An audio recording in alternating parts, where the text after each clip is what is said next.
Well, thank you, Mr. Chairman, and I truly appreciate you scheduling this very important hearing this morning. This is important to Alaska, but I think from a larger perspective, it's important because I think it speaks to the commitment that the federal government should have when it comes into a state and operates and then leaves.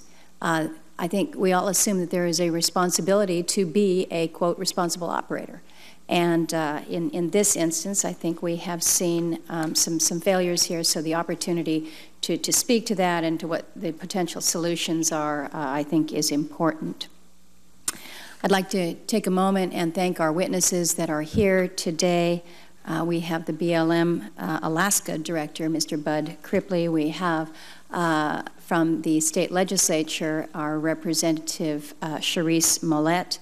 From the Anchorage area, we also have the Alaska Oil and Gas Commissioner Chair, Kathy Forrester, all who have traveled here today to testify before the committee. I thank you for making the long trek. The good news for you is it's not as hot now as it was last week, so you'll be able to survive this brief visit back here. I also want to take a moment to recognize North Slope Borough Mayor Charlotte Brower. The mayor couldn't be with us here today. She's from Barrow, Alaska.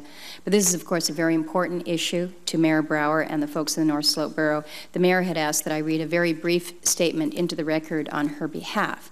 She states as follows. As a cooperating agency with BLM, the North Slope Borough must be a part of the process to prioritize and address the impacts of oil and gas exploration.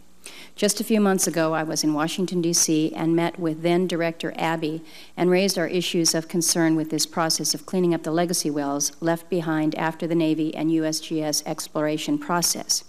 He stated that BLM is committed to capping these wells, but it is, quote, an, quote, unfunded mandate, close quote. The federal government wishes to act as steward of the land in Alaska, often telling Alaskans and residents what they can or cannot do on the land, yet here is an example of the same government failing to fulfill the most basic of responsibilities as the landowner. Residents want to develop the resources, but they also want to do so responsibly.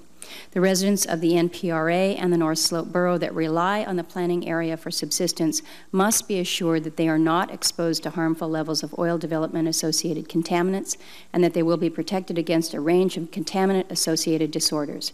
Reassurance to our communities of continued safety of subsistence resources will foster the continued viability of the subsistence diet and way of life.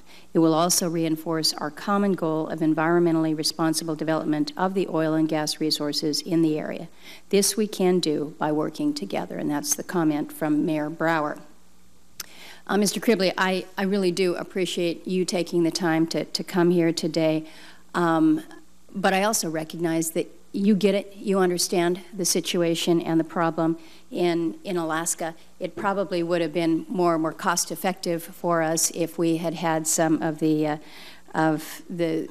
folks from the BLM office here in D.C. testifying on this issue. I know from numerous meetings on this topic that you recognize the problem. I would be surprised if you told me that you have not personally pushed for increased funding from your superiors to remediate these leaking wells. So I think the message needs to be relayed very clearly that we want to hear directly from those here in Washington in terms of what they anticipate the schedule will be. I want to emphasize to my colleagues how dire the situation in the National Petroleum Reserve, Alaska, really is, and I think shed a little bit of light on the hypocrisy that is on display here in the federal government. As the chairman has noted, there were 136 wells that were drilled in NPRA over a period of many decades. Only 16 of those 136 wells have been properly plugged. 7 were taken care of by the North Slope Borough, not by BLM. The remaining 120 wells are in various conditions of noncompliance with state law. There's 3 missing wells, one of which is under a landslide at the edge of the Colville. The 2 others are at bottoms of lakes where remediation is going to be tough to get to. I think we recognize that this is a costly process. It doesn't come cheap. But again, when you think about the standards that others are held to and held accountable for it's only right, it's only appropriate that the federal government be held to those same standards. This is the same federal government and Department of Interior who has held private industry to the highest of standards with regard to environmental protection, as they should. But Alaskans want responsible development and exploration, but not at risk of the environment. I commend the private industry as they have worked with the federal government to meet the high standards.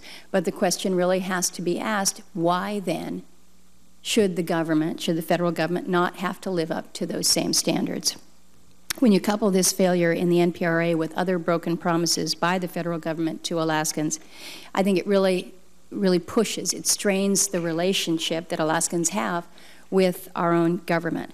And I must say, I'm having a bit of a difficult time reconciling the fact that DOI is unable, they say they are unable, to fund well remediation efforts within NPRA, even though funding for the Land and Water Conservation Fund continues to increase.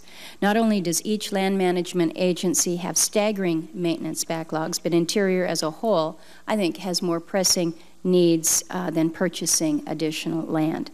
Alaskans are united on this issue. I commend you, Representative Millett, for taking the lead on this and pushing it. I know that other members of this committee share my concern for cleaning up the ongoing environmental pollution within the NPRA. Again, I thank you all for being here, and I thank the chairman for his commitment to work with us on this.